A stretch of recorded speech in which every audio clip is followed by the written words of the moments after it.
Hey everyone, Catch 'em All Collectibles here, and today I have the first grading submission that I'll be doing, aside from some small express orders, but this is the first grading submission I'm sending out since before the end of March, I want to say, before the big price increases.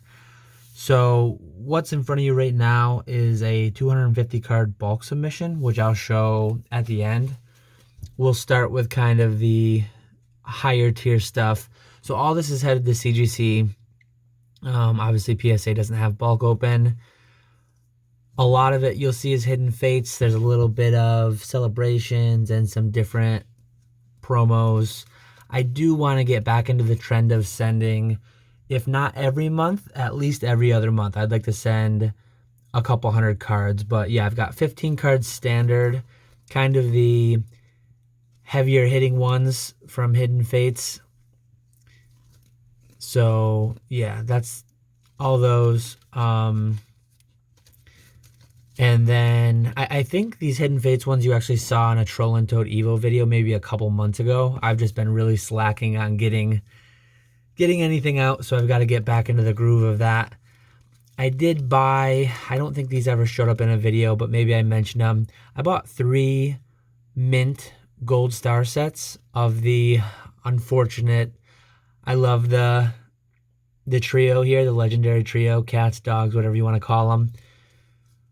Pokemon Crystal was my favorite, so you can't go wrong with Entei, Roku, and Suicune, if I said all those correctly. But yeah, it's unfortunate that the whole walking out of the factory thing happened with those thousands of copies each, but the cards are still really great artworks, and they hold a higher price than I would have expected given how many of them there are out there. So yeah, that's my 15 card submission. I need to double check actually the CGC service levels. I used to submit through Ludkins, now it's kind of rebranded as Polaris grading. So I've got to look. I don't know what the service level is called, whether it's standard or whatever it is, but I'm going to be doing subgrades on all those. And then these will just be the bulk. For some reason, I was thinking bulk was higher, but through CGC directly, it's $15 a card. And then I get it a little bit cheaper, like being set up as a dealer through Polaris. So being able to grade stuff for sub $15 is, as I said, a little bit surprising to me. It's cheaper than I realized it was. Maybe I would have set out by now if I had realized that, but I do miss sub $8 or whatever that first wave of no subgrade CGC stuff was. So yeah, I don't have like a million cards ready for grading, but I do still have thousands of cards. The binder collections you've seen over the past couple of months, I still haven't gone through those. I'm going to try to get through those in the next couple of weeks to get those in my next month's or 2 months from now submission. I also recently just went to Vegas, opened Unlimited pack, Shadowless pack, and First Edition pack. So I'm probably going to grade everything from those because I just want to keep them as like a memento. Maybe I'll keep some raw. I don't know. I've got to take a closer look though and figure out which of those I want to grade. I'll definitely just be going with CGC for now on anything I do grade, aside from what went directly to PSA. But Nick and I will be talking a lot about Vegas in our next podcast, so I'm going to avoid talking too much about it right now. I really liked, I know the 4 card thing these have going on, some people really don't like it, but this Pikachu art from the Celebrations box, I thought it was pretty cool how the 4 cards kind of link up and make a big card. I should have a jumbo. Yeah, so I've got the jumbo right beside me. I'll show you that. The 4 cards kind of connect. I think it's cooler as the jumbo to just see it not like disjointed. all continuous, but I think, yeah, grading Pikachu promos for under 13 bucks. I don't know what these sell for raw even. I guess I should check that, but just the kind of inventory that I like to have. Cheap Pikachu, cheap Charizard, very popular Pokemon. I think they'll always sell for a little bit of a margin at some point. And then, yeah, Greninja. I guess I should have, since I've got them both here, just to show you. I really love the Greninja Gold Star. I sold the ones, aside from these two, I think. I sold the 10 or 15 I had from my first opening just because they were going for $30 a piece right out of the gate. I think they're down to about $10 now.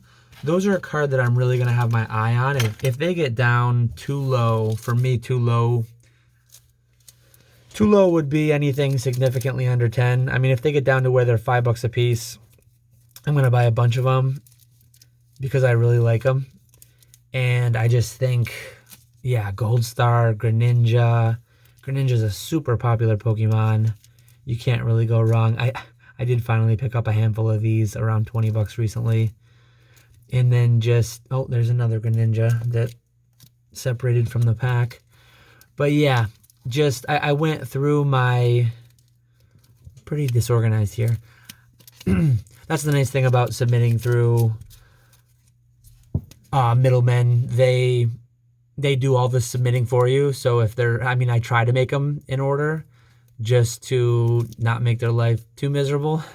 But yeah, they do all that work for you. So theoretically, you can send them in any order, in no order, and they'll do all the work. So I went through, I don't have any of the big hitters like Blastoise, Venusaur, Charizard, the Gold Mew, Umbreon Gold Star, because again, I sold all those as singles. But I went through all the ones I didn't sell as singles, and there's going to be a million of each of these. The pull rates are pretty high, but I still just like the cards a lot, and I think grading them for 13 bucks, I think I'll do well a year from now, but maybe I won't. They're the kind of cards that I'll hang on to a bunch of them if they're not worth much more than I paid to grade them. At the tail end here, I did throw in some amazing rares. Same thing, they're really cheap cards. I might not have a lot of margin because so many people graded them, but they're just, I haven't really graded too many amazing rares, and I want to get some of that inventory. If I get them back and the margin's not really there, I'll just hang on to them and sell them later on down the line. I think it's just like a good strategy to have a handful of that $25 to $50 slabs, because they make for great gifts. They make for easy purchases for people. I mean, these days people are paying 50 bucks. I mean, you can go to a store and you can pay $40, $50 retail on an ETB and you can get about nothing. So for people to pay the same amount to just get the exact card they want already graded, I think that's going to be a lot more common thing moving ahead. So yeah, I think that's everything I have for today. In the coming months, plan to see some more submission videos sprinkled in here and there. Hopefully one to three a quarter, I guess. 1 to 3 every 3 months. So yeah, that's about it. I appreciate you all watching, and I will catch you all later.